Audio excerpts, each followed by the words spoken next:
ma la sostanza non è cambiata perché erano pur sempre Gran Premi.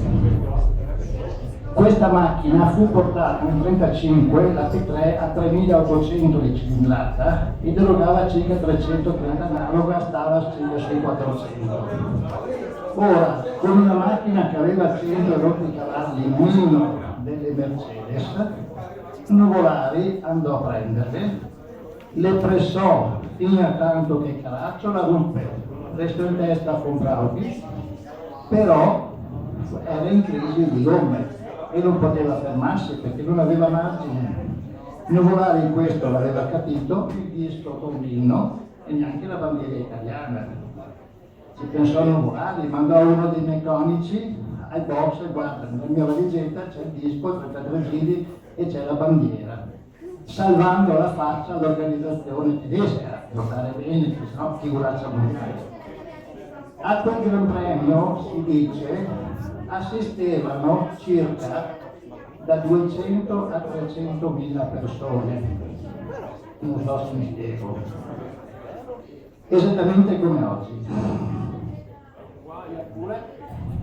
In rosso gli ho segnato il vittorio. Ecco, poi c'è la pausa della guerra, si riprende nel dopoguerra, dove quella lì è la famosa Alfetta 158.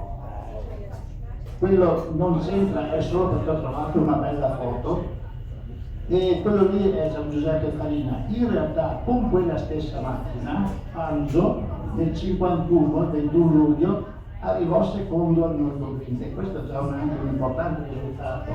L'anno in cui Fangio vinse il titolo mondiale ridato con l'Alfa Romeo. Poi l'Alfa Romeo si ritira dalle corse perché tutti i soldi dovevano finanziare lo sviluppo dello stabilimento del portello. L'Alfa voleva darsi una dimensione industriale, passare da una realtà di tipo artigianale, come le famose 65005, le 85900 che hanno mirate anche nei concorsi di eleganza, ad una produzione più di massa come modelli più popolari. Per far questo rinuncia alle corse quando era già stato impostato il progetto della nuova 160 di Formula 1 che doveva correre nel 52. La provò Fangio e disse su quella macchina non ci salirò mai. Aveva il posto di guida a spazio dietro. L'hanno progettata, non sarò mai visto una macchina da corsa con questa partita. Comunque non ha mai corso. Poi le corse ci sono, ma sono in mano a dei piloti privati.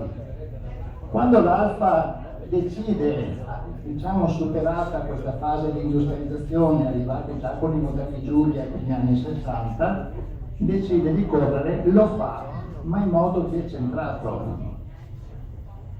E i fratelli Pizzola e Carlo Pitti stabiliscono a Feletto Umberto, qui vicino, Milano, Zagato, Feletto Umberto. Le meccaniche venivano da Milano.